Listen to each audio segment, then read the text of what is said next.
Good morning guys. Ngayong araw po ay nandito tayo sa ating itikan. At ilalabas po natin sila para ipastol. Ayan o. Magutom na. Ayan.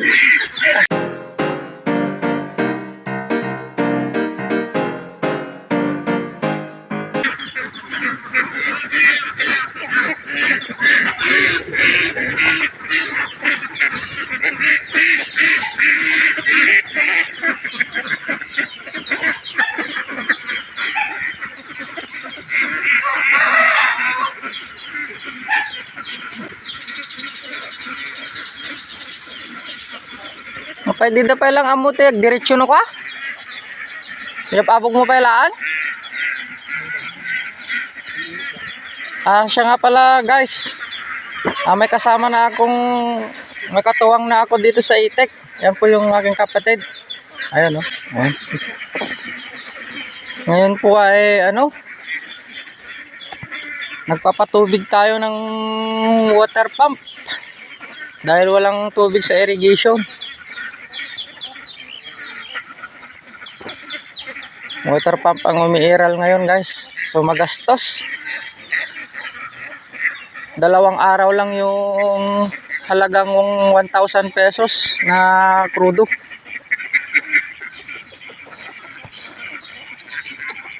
May mga pilay na itik oh. Mga nanghihina mga itik guys oh. Walang kasigla-siglang tumakbo papunta sa wala sa kondisyon. May mga naglulugon na rin kasi.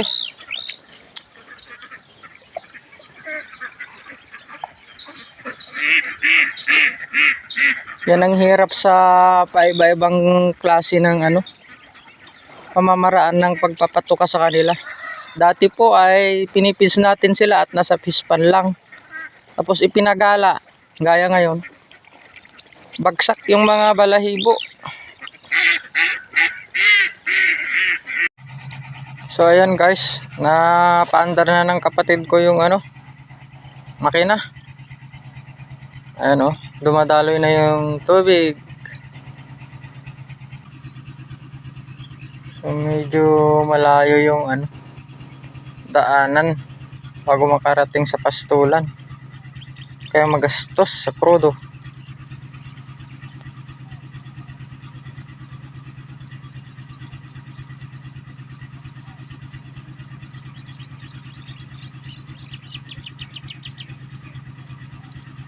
Yung 2 araw na pinatubigan namin guys ay natuyo agad sa tindi ng init.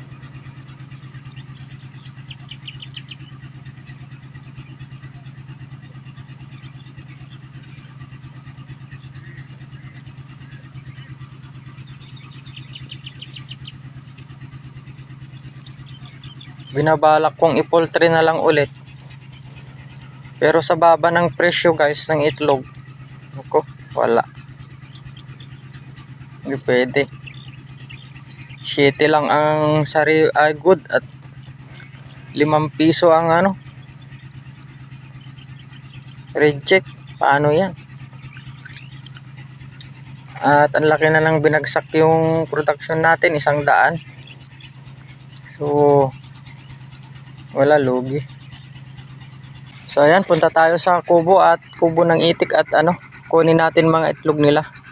Mulot tayo dun guys.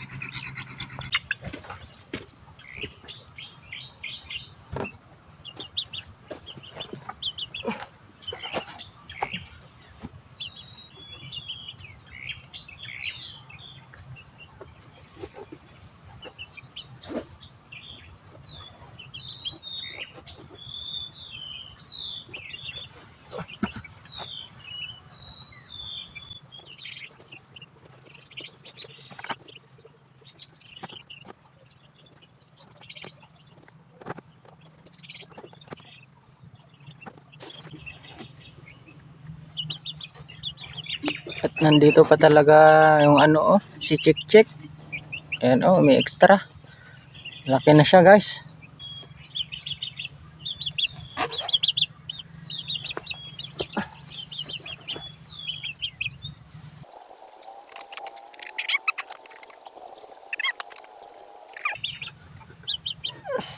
80.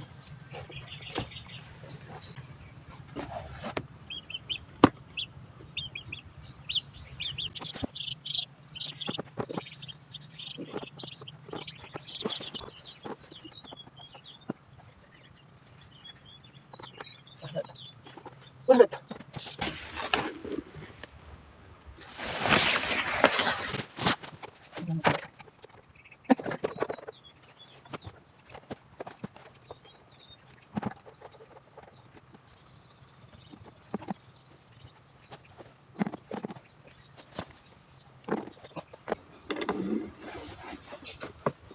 At yung mga nagsasabing hindi naglilimlim ang itik guys, ay hindi po yung totoo.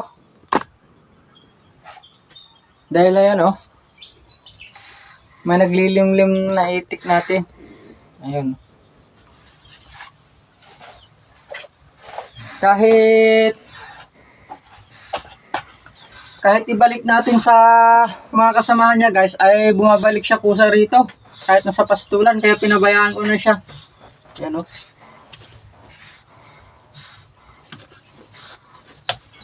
Araw-araw kinukuha ko po yung itlog dito ng mga kasamahan niya. At ayan o.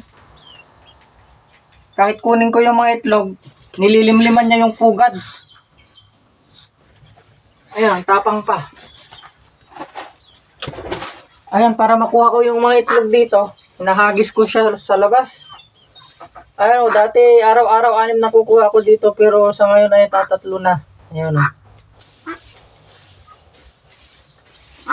At yung pugad na to, 4 pala. Ginawa niya lang guys. Hinapot niya dyan sa mga paligid. So may 4 tayo nakuha.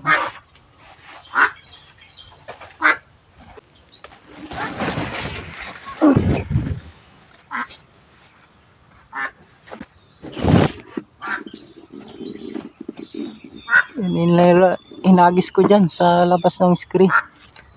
Nanunukan, sakit. Tingnan natin guys kung ano, mukhang malaki ang ibinagsak ng paitlog. Kasi wala na silang nakakain.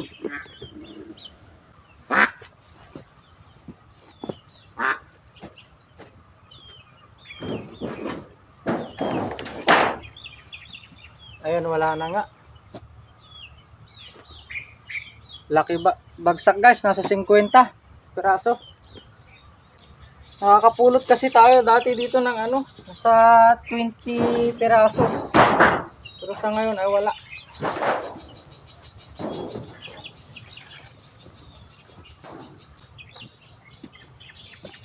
Nalipat pala sa mga itlog doon.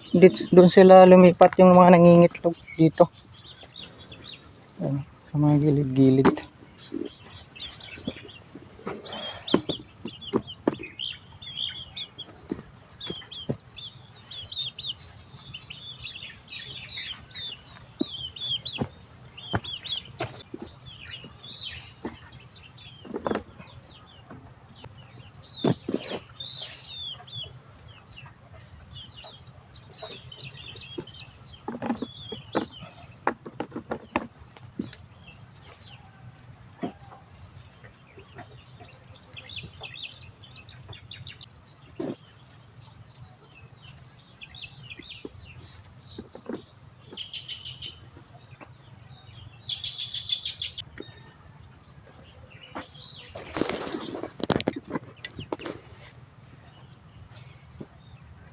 So gaya ng inaasahan ko guys,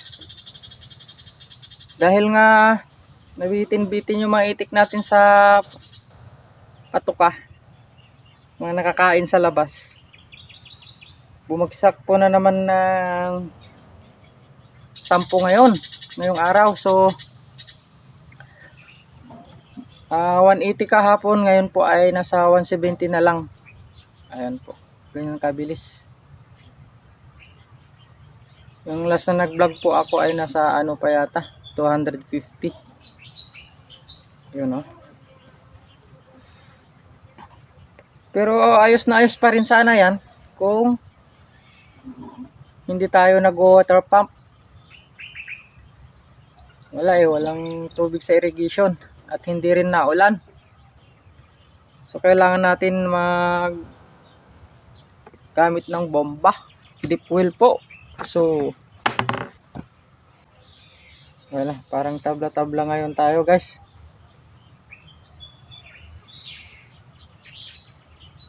Kasi may kinuha na rin akong taga-pastol. Ayan. Mag-antay-antay ba tayo ng mga ilang kwan siguro guys, magkakatubig na. Inaayos kasi yung bibidam namin doon. Kaya problema ngayon ang patubig. So talagang ganyan guys ang mag-iitik.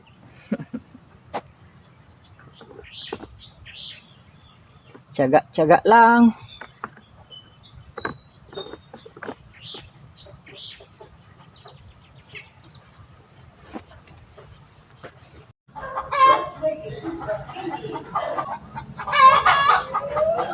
Hi guys, good morning. So ngayon po ay araw ng pag-pick up sa ating mga itlog po. So sa ngayon ay pipili tayo ng gagawing salted egg. So siguro kahit 150 lang ang itatabi natin.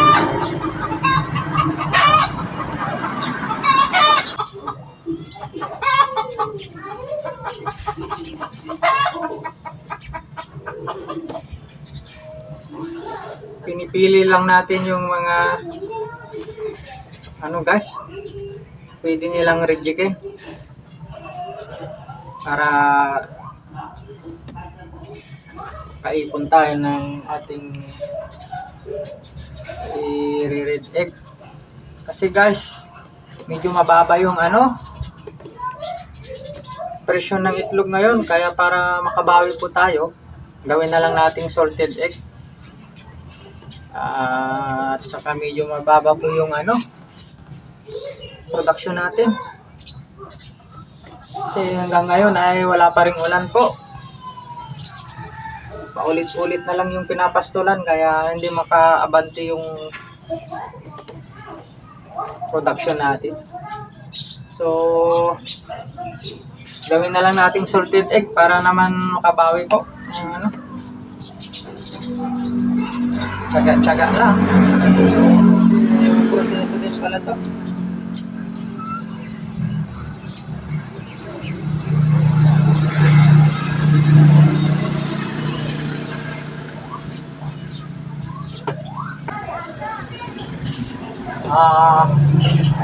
Actually guys, may na doon. May niluluto na kaming salted egg na bali 170 pieces. Puro kanto. Puro dry. Kasi walang ulan. Dry lang. Tanggap ko.